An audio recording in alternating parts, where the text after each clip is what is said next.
The college football experience, Penn State Nittany Lions 2022 season preview episode on the Sports Gambling Podcast Network, presented by WynnBET. Bet $100 at WynnBET and get $100 free bet. Head over to sportsgamblingpodcast.com/WynnBET. That's sportsgamblingpodcast.com/WYNNBET to claim your free bets today. We're also brought to you by IP Vanish. IP Vanish is the official VPN of SGPN, and they're offering 70% off if you go to ipvanish.com/SGP. That's ipvanish.com/SGP. We're also brought to you by SGPN Discord. Yes, make sure to check out our new Discord server. It's the perfect place to interact and sweat out bets with the entire SGPN crew. Just go to sportsgamblingpodcast.com/Discord. This is Jerry Glanville, and you're listening to SGPN. Let it ride, brother.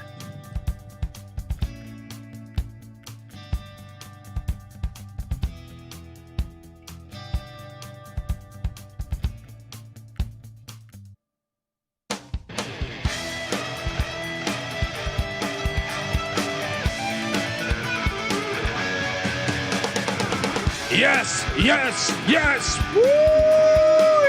Welcome to the college football experience.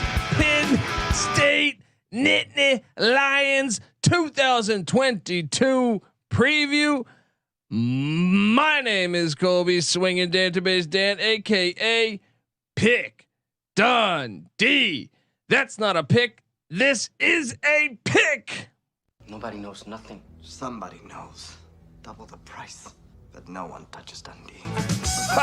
Oh, I love talking some Big Ten East football. What a division, what a conference, and love talking Nittany Lion football. And I am joined by my co-host. Give it up for former JMU Duke defensive back, the burrito eating, sideline kiss stealing, wheeling and dealing.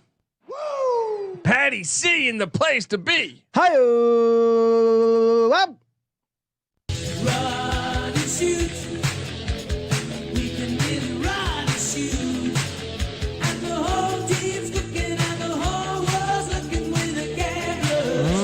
We are the Gamblers, but we are talking Penn State football.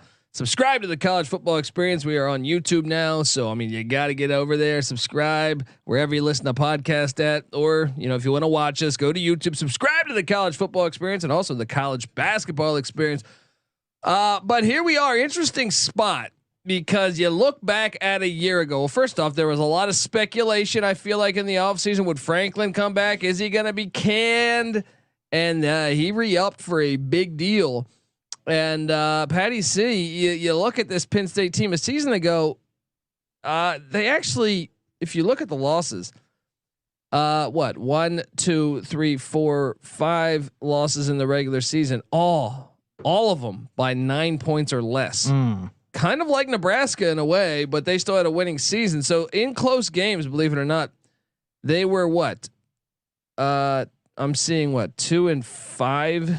Close games, 2-5 in close games. Then you had the bowl game where Arkansas won by 14, but the other ones 2-5 in close games. You wonder, that's got to change at some point, right? I mean, good old Phil Steele's luck metrics suggest that an improvement is imminent. Well, I mean, that was the case in 2020 during the COVID season. That was just a nightmare for Penn State. 4-5. They lost that game. I remember the opener to Indiana where Michael Penix dives for the pylon. He was short too. Let's be honest. And then you know, they always play Ohio State well. I think they lost to Nebraska in a close one there. What do you make of this program? And it's crazy because they re-upped with Franklin. I think he's a good coach, but I also could totally see him bouncing out if things get bad, you know, or them, you know, it's Penn State, you know what I mean? This is a great fan base. Nothing better in college football. I think not much better than one of those whiteouts. Yeah. Oh yeah. Absolutely. The epitome of the college football experience. What we try to build here. That is right. That's what we're chasing. Yes. Baby. That is the heart of this right here. I love that. It's what makes college football to me the best form of football on the planet. And, I don't know. What do you make? I mean, obviously they lose Brent Pry on the defensive coordinating side. Huge. He is now Virginia Tech's head football coach. They bring in Manny Used Car Diaz. What do you make of the Manny Diaz hire? Well, I mean, talk about a guy that's used to losing close games. So at least they bring in someone with a similar experience to what they've had recently. Pry was there really 2014 to 2021, so I guess he came over with Franklin. So that's a guy with some stability there. Yeah, losing. He's been the coordinator for the last 5 or 6 years. So, but I thought Diaz was good. I thought Diaz caught a lot of flack. I think he's a good defensive coordinator. I think he's a decent head coach. But obviously couldn't get over the top. What do you make of? I saw Patrick Kraft, the new athletic director for Penn State, and he said some remarks, I believe, about them opening up the season on the road 3 straight years in Big Ten play, saying that's nonsense. And I actually think he had a point. I think that it was is longer than 3. I thought it was like 6 straight years. I don't no. I think it was. I think he said 3 straight years in a row. At Wisconsin last year, at Indiana the year before. Yeah, so it's 3 straight years. Okay. I still think he has a great point, and that is something that I would feel like they would never do with Michigan or Ohio State. Yeah. So I mean, that's not the worst thing in the world to open on the road that you can. Well, the fact that it's week 1, yes. Yeah, that's true. Yeah, I'm saying week 1 is your most susceptible to get upset. Yeah, I feel like that's true. Yeah. And Ohio State last year on the road to open, but in week 1, was that against Minnesota? Yeah, but not 3 straight years for sure. Well, let's hop into it because I think it's a pivotal year and year 8, I believe, right? For Franklin, despite the contract extension, Mike Yurcich is the offensive coordinator. This is key. Some stability at offensive coordinator. This is actually Sean Clifford. He's back for his senior season, but this is the first time in his career in State College that he's going to have the same offensive coordinator back-to-back years. I think that alone right there, huge. That is massive. I mean, I remember when Alex Smith got drafted, he had, I think, like 8 coordinators in 8 years. And then you finally saw him do decently with Andy Reid and the Chiefs. It's funny looking at Clifford's stats. There's been slight improvement from year to year in some regards. I guess completion percentage 59, then 60, then 61 over his 3 years. And then touchdowns to interceptions have been pretty much the same across the board. But that's what you kind of expect with the first year coordinator every single time there. Yeah. And the offense, I think, is the key to their success. I think if you talk to Penn State fans, I know I talked to a few this offseason. If they can get the offense going, even though they lost Pry, I just think that's been their problem the past couple of years. They were 90th in scoring offense a season ago, 118th in rush offense. Penn State 118th in rush offense. When I was growing up, man, Kajana Carter, Curtis Enos, just this Larry Johnson stud backs. Yeah, black shoe mantra, man. You're pounding the rock. You're playing old school football at Penn State. So that's going to be interesting to watch. 26th in pass offense, 82nd though in total offense, which that you got to circle that. And I think your kick, I think he knows it that's not acceptable at Penn State. But that was year 1. They did have, I feel like they were dinged up a little bit. The run game should be a lot better, despite only bringing back 2 of 5 on the O line, led by right tackle Caden Wallace. Their tight end Brenton Strange is back. And they bring in their run game, gets Gatorade National Player of the Year, Nicholas Singleton. I'm assuming he's going to start, but he might mix in with Keyvone Lee, or if I'm pronouncing that correctly. Keyvone. Yeah, Keyvone Lee. The run game's just got to be fucking better, man. It's just got to. Keyvone Lee led the team last year with like 530, if I checked correctly. That's not cutting it. Yeah, 530 yards, 2 rushing touchdowns for Keyvone Lee. When your leading rusher is only getting 2 rushing touchdowns, that's a problem. Yeah. I mean, I get it. They're going to be able to throw the ball well. I know they lose Jahan Dotson to the Redskins, but I don't know, man. I just feel like lots of receiving yardage back. Yeah, I think you got to be excited if you're Penn State. Parker Washington, KeAndre Lambert back, and then they go out in the portal and they get Mitchell Tinsley from Western Kentucky. This guy was a DFS god. Yeah. Make sure you check out our DFS show when the season starts for college football. But Tinsley at Western Kentucky, 87 catches for over 1,400 yards and 14 touchdowns as well. No, that was Western Kentucky, so take it with a little grain of salt. But True. Still, But I think he lit up Indiana. Yeah.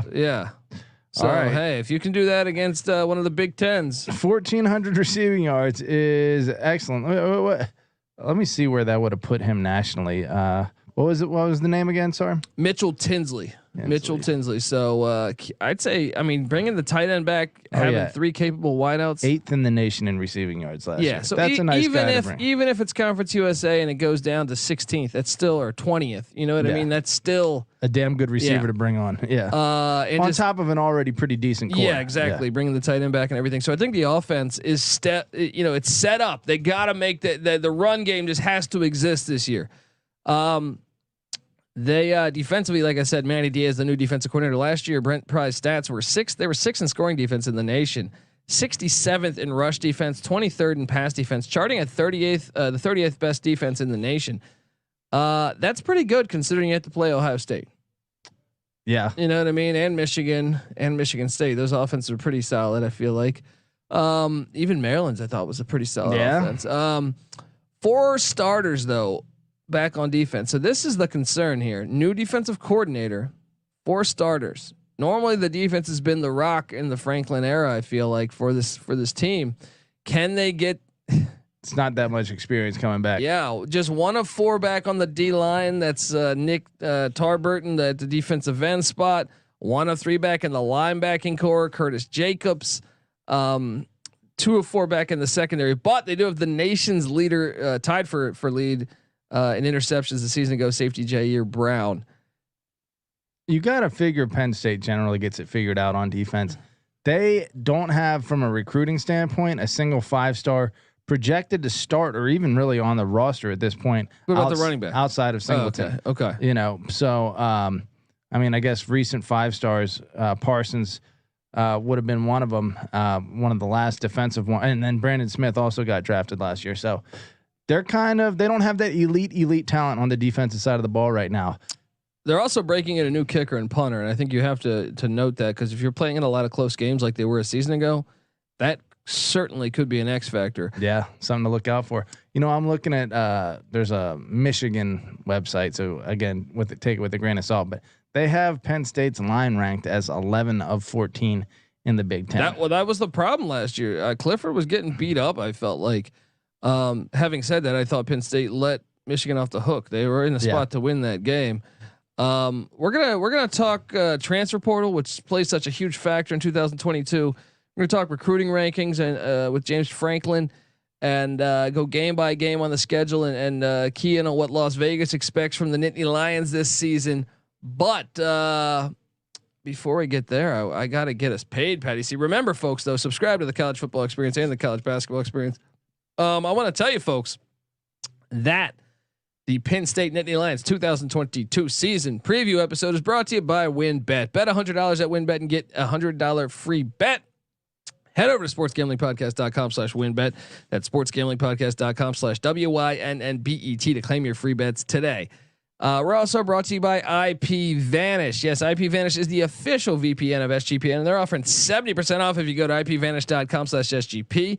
That's IPVanish.com/SGP. We're also brought to you by SGPN Discord. Yes, make sure to check out our new Discord server. It's the perfect place to interact and sweat out bets with the entire SGPN crew. Just go to sportsgamblingpodcast.com/Discord. We're also brought to you by Odds Trader. Yes. This is pretty awesome. This is like, I'm intrigued to try this out this year, but Odds Trader is a place to compare odds from all major sports books. You can also compare the different sign-up codes and promotions from sports books to sports books to get the best deal.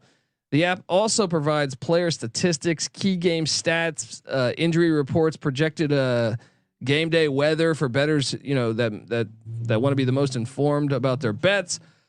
It also has a bet tracker, so you can keep track of your records from all your games and betting activity. And I'm telling you, it's pretty cool. It's pretty cool for handicapping, for play-by-play updates, live scores, and bet tracking, player statistics, key game statistics, projected game day weather. So go to oddstrader.com/Blue Wire. That's OddsTrader, the #1 site for all your game day bets. OddsTrader. All right, folks, we're back talking Nittany Lion football. I got a question for you, real What's quick. Sean Clifford, what is he in your opinion? How, is he a good quarterback or not? I think he's solid. And I think I'll make. I think quarterbacks. I don't think people realize how key an offensive coordinator is for you. Yeah. And if you have a constant changing, the offensive coordinator every year, a revolving door essentially. Yeah. I think it's very hard, no matter the quarterback. I really do. I think it's harder than people realize. So I'm going to give him a little bit of the benefit of the doubt. I mean, there are games where I would sit there and say, man. Yeah. But I remember even a couple years ago just being like, this dude sucks, But then like I look at him and I'm like, there's some potential there. I think you're right. And he's the type of quarterback that doesn't have the athletic tools, and so the more like comfortable mentally he is with the offense and with repetitions, it's like his wheels aren't going to get any better, and they're not going to start. I also thought the offensive line did him no favors last year, so this isn't all his fault. When you look at those, some of those interceptions in those key games, that O-line did him no favors. So the O-line's got to play better this year. But I think he's serviceable. I do think you could win the Big Ten championship with Sean Clifford. You just need to be able. You need to run the ball. You can't be that predictable. Yeah. That's another thing that hurts. Your leading rusher can't have 2 touchdowns on 108 carries. Yeah. So Will Levis, I thought when he came in a couple years ago to spell Clifford in a game Clifford was having trouble with, might even got injured. I thought immediately he looked better. I think everyone's thought that. I thought that too. Yeah. And do you think Franklin was wrong? Should Franklin be held accountable for? Sure. I mean, I can tell you this. When your offensive line plays not great like it was last year, Will Levis would have been a much better quarterback because he has way more athletic ability. Yeah. So I do think he should be blamed for that. But you know what? They were still in all those games. Yeah. I think they're close. Clifford, yeah. So maybe if the offense gels a little more for him, then he could be the guy that. I mean, they're talking Levis is going to be a 1st-round draft pick next year. Yeah. If that happens, and it's not a good look for you, Penn State fans and Franklin. Yeah. Maybe he ends up at Arizona State or something. If that happened, another 7-6 season or something. Yeah, he's not going to be welcome for too much longer. The transfer portal, it's interesting because you tell me recruiting wise that they haven't necessarily got all this talent. Compared to some of the Big Ten schools, which is crazy because you would think if that was the case, they'd be more active in the transfer portal. They were not very active. They got Mitchell Tinsley, the receiver we alluded to earlier from the Hilltoppers. They did get a first-team All FCS offensive lineman in Hunter Norzad from Cornell. How do you see? Didn't was Lombardi? He was Fordham or was he Cornell? I think it was Fordham. I think he was Fordham. Yeah. Defensive end. This one's big. This one I think could make a big difference. 4-star Damian Robinson comes in from Maryland. This is a guy I think that could be a difference maker on this defense, and getting him was pretty huge, especially because you took him from a team that you're going to be playing in the Big Ten East. Yeah. So that one I will. All three actually I do expect to be instant impact players. I think all three are going to be playing this year. So. But those are impact transfers. Yeah, I mean, our job is to essentially grade the transfer portal, Patty C. And I can tell you this: they took some hits. But what do you make? I just got to ask you. What said Tinsley. Tinsley. So they got a receiver that I think could be starting. They got an offensive lineman that I believe will be starting. That's the guy from Columbia or Cornell. Cornell, and then they got the 4-star from Maryland. The D end. Yeah. I do think all three are going to be on the field, whether they're starting. I think they're probably going to be starting, but I think that's good. I think that's solid. It does depend on what they lost. Well, they lost 4-star defensive lineman Cole Brevard to Purdue, who they open up with. What? Wait. Where's my gun music? Where's my gun sounds? That's a brutal loss. I mean, I don't know if he was just underachieving there or what. They did have Chop Robinson, a defensive end, an edge rusher that was in the portal. He actually came back to Penn State, so in a way that was a good get. Chop Robinson. Yeah, 4-star. That's a great name. Great name. Wide receiver Cam Sullivan Brown left for Don Brown and UMass. They lost offensive lineman Anthony Wigan to the Akron Zips. They lost wide receiver Daniel George to the Akron Zips. Joe Moorhead stealing some talent. This one, Noah Kane, 4-star to LSU. That was a big hit. They also lost defensive lineman Joseph Apia Darkwa to Temple. Wide receiver Norvell Black is in the portal.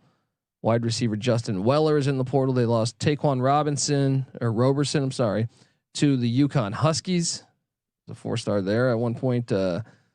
Offensive lineman Des Holmes to Arizona State.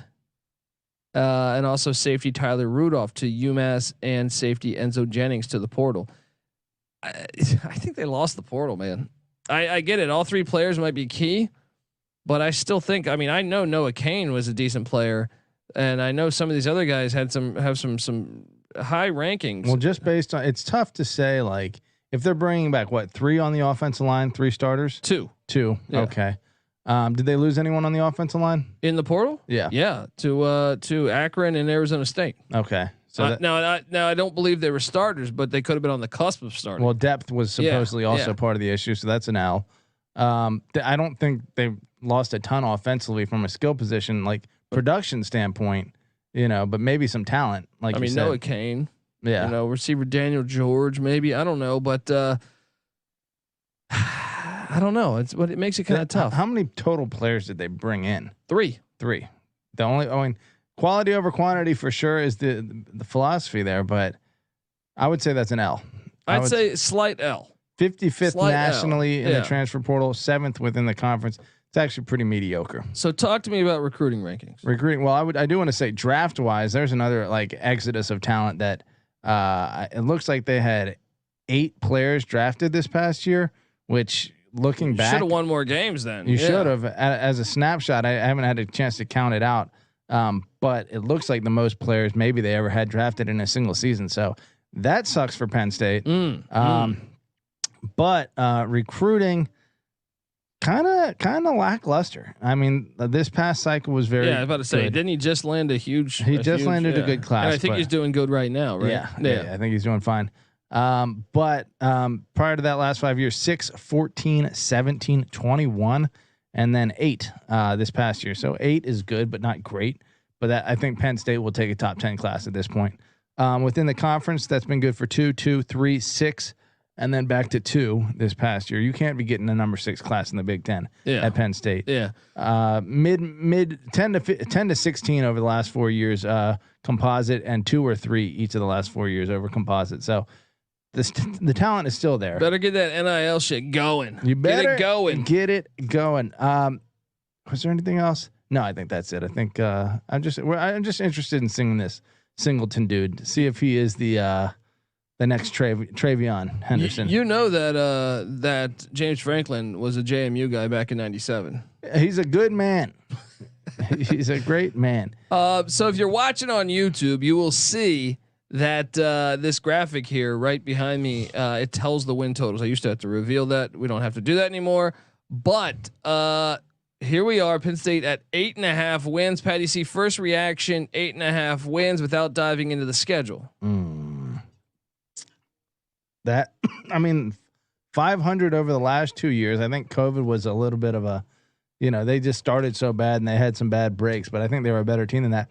Last year, you said they had close losses for the most part. 2-5 in games decided by 9 points or less. That makes you want to say that they're going to get better, but I would say 8-4 seems right off the top of my head. So off the top of his head, he was leaning under. Well, guess what? Las Vegas agrees with you because the action so the under currently, this is all subject to change, -125 on the under. The over's at +105. Let's hop into it, Patty C. Feel really good about that looking at this schedule now.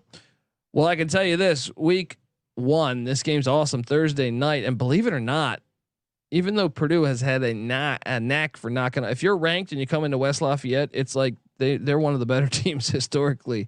However, They Penn State hasn't lost to Purdue since 2004, and they haven't lost in West Lafayette since 2003. So almost 20 full years. Patty C. How many times have they played during that? Stretch? Well, Penn State has won the last 9 in this matchup. They had played 10 times before going to West Lafayette. Man, before losing in left. Yeah. And even before that, you'd have to go back to 1951. They've only lost in West Lafayette. What? Oh no, I'm sorry. They lost a couple times. Times. Oh no. You have to go back to 1951. They've only lost twice. Jeez. They've only lost twice in West Lafayette. So sorry, Purdue. I guess on that stat alone, you kind of got to lean Penn State here. Yeah, I think so. I think this is going to be a fucking great game. This is one of the best week 1 matchups, and this is where I understand that athletic director's pain is because he's got to go into a hornet's nest. Recently Purdue at home has been a team they took down Michigan State, they took down Ohio State. They've had a knack for knocking off ranked teams. So I do think this place will be sold out. It will be rocking. I go slightly. I think this line is actually, I think Penn State by 3. Aiden O'Connell, pretty incredible stats last year. Almost 72% completion percentage, 3,700 yards, 28 touchdowns, 11 interceptions. That's going to be tough if Purdue can field any kind of defense. Well, well, Penn State's defense too, only returning 4, and a new coordinator going up against O'Connell. Jeez, it kind of makes you want to take Purdue, but on the road on the opener. Ugh, new defensive coordinator too. You know what? And an offensive coordinator that was what? I'm taking Purdue. Purdue wins. I feel like that's a dangerous play. I'm going to take Penn State, but flip a coin here. That game's awesome. Yeah. Week 2, the Ohio Bobcats come to town. Patty C, watch out. Bobcats bit the Nittany Lions. What? I think like 12 years ago or 11 years ago or something like that in State College at Beaver Stadium. I got Penn State bouncing back, taking down the Ohio Bobcats. Agreed. Then week 3, Jordan-Hare Stadium, Auburn, Alabama. This one's going to be a blast. Give me Penn State to win this one. Oh man, you're sleeping on Harsin, man. Who's their quarterback? Who is their quarterback? I'm drawing a blank. This is Calzada or Finley, maybe. They've never, I guess with Cam Newton they did, but they've always been a running team. It's running back you. I would feel better if Nix was there. I'd probably be taking Auburn. The fact they're bringing in a new quarterback who I'm not sold on. I think Jordan-Hare is a tough environment to go down into. So is that Purdue.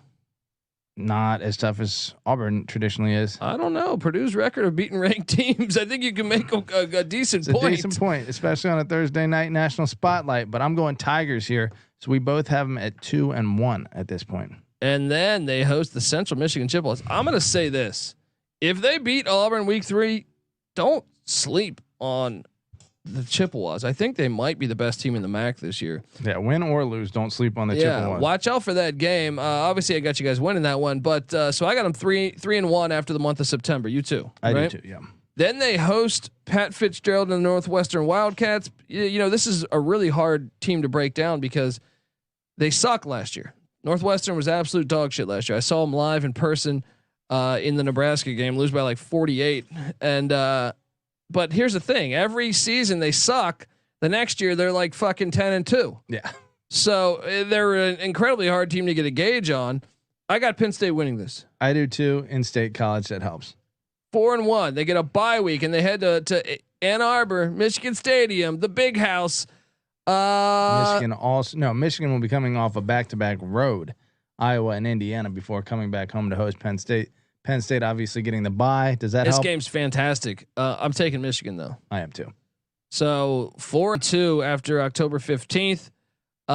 Then they host the Golden Gophers. This is a dangerous spot too because they have the Ohio State game on deck. Tanner Morgan, Mohamed Ibrahim coming into Beaver Stadium. Give me Penn State, but watch out. Yep. I'm telling you, this one kind of more so than any other game left on the schedule. This is like a 55-45 or at best, like I feel like a 60-40 in Penn State's favor. So I got that as I'll take 5-2. No, you know what? Someone's gonna get them. Yeah, I mean, someone's gonna get them. We'll get through the end of the schedule, and I'll talk about all the 50-50 games. There's 3 games I think they're going to lose. I'll say this: between Minnesota and Ohio, like if you listen to all the Ohio State pod, it took Penn State to upset Ohio State. So you know what? I got them losing to Minnesota. They beat Ohio State though. All right, I like it. I want them to beat Ohio State. It's one of my favorite things. In fact, maybe nothing gives me more pleasure at this point. White out. This place is going to be bananas. Penn State beat Ohio State. Yeah, there's something really, really excellent about Those games have been fantastic too. Yeah. You got Ohio State winning that though, huh? I do. So we're at the same record then anyway. Then they're at Indiana. I think they get it done against Indiana and Connor Bazelak. 6-3. Yeah. Home to Maryland. I think they take care of Maryland. Dangerous, but sure. Wait, what was the score in that one though? Didn't they? 31-14. They covered for me. It was kind of a lucky cover. They had like a pick 6. At Rutgers, Shiano, can you get them up? I blanked them last year, 28-0. I got Penn State winning that, and then home to Michigan State. I got them getting revenge on Michigan State. That was quite the game last year in the snow.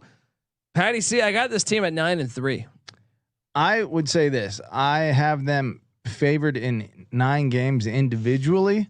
And I think they're going to lose 3 games, even though the Auburn game's a little bit close.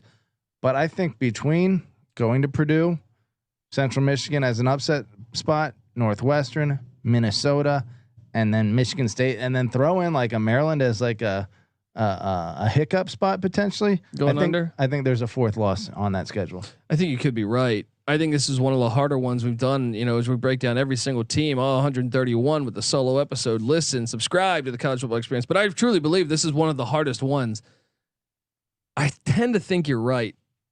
You know what? That's a tough. Let me change that. I'm going to go under. I think because look, I'm giving them Auburn. I'm giving them, I don't know though. They could. Now, I feel like Vegas got this right. Vegas got this number exactly right. And because I do think they're either going to be 8-4 or 9-3. Yeah, I'm going to go 9-3. This is definitely not going to be on my locks episode in the right before the season. Dude, if you're talking about a team that is had a terrible offensive line, doesn't look like they've improved it a ton, right? Yeah. And then they have good skill position players, but they're bringing in a new defensive coordinator that was the strength of their team before, and now it probably becomes less of a strength because you're breaking in a new defensive coordinator and you're playing against the Big Ten East. Yeah, it's tough. But I will say at least they got Purdue and Northwestern and Minnesota from the West. But I guess that could all be, that looks good now, but that might be terrible when we look back next year at this time and say, oh man, they got the 3 best teams in the Big Ten West potentially. Yeah. Who knows? Well, getting some games that they do have a fighting chance, Minnesota, Ohio State, and Michigan State, all at home. Maybe they pop a win right there. And even the Maryland one. Yeah. And that puts them on the over. Well, they definitely should beat Maryland, I would think, but getting that at home still does help. I'm going to go over. This is probably my my least confident over we've done. Yeah. Like I like Penn State. I like Michigan too, but I understand Michigan's kind of like a sellout team. Michigan's the kind of team that once they really start winning, I start to dislike them because all the sellout fans jump on board real fast. But and they never really leave Michigan. But Penn State, I feel like it's not a sellout team. They rarely get the kind of love from like the sellout fan. Yeah. I like Penn State, man. Their fans are awesome. Yeah. So I'm going over. Let's go, Nittany Lions. Give me the over. Hell, I'd love to see them win the Big Ten this year. That'd be great, folks. He's on the under. I'm on the over.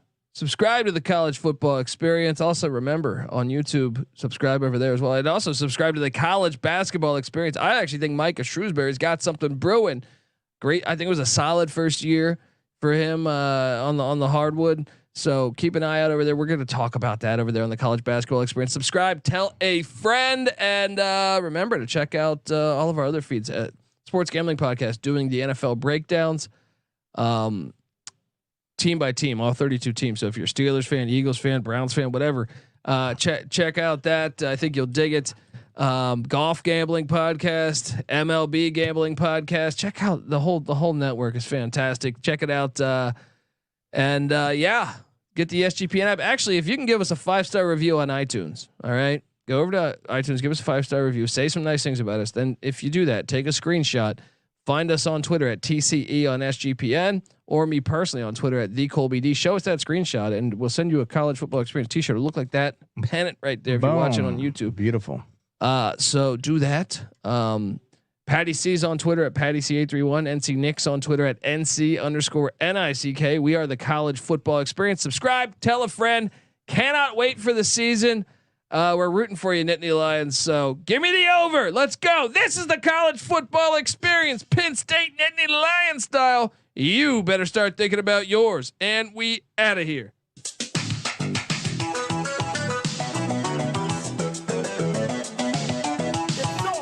To sit back here in this studio looking at a guy out here hollering my name. You want to go all the way to your house and all you got to do is white beer? Well, I don't get bring the head comb, but you're counting down 7-6-5. Coaching, our coaching did a horrible job. The players did a horrible job. We got our ass kicked in the second half. Nothing is over. Nothing. You just don't turn it off.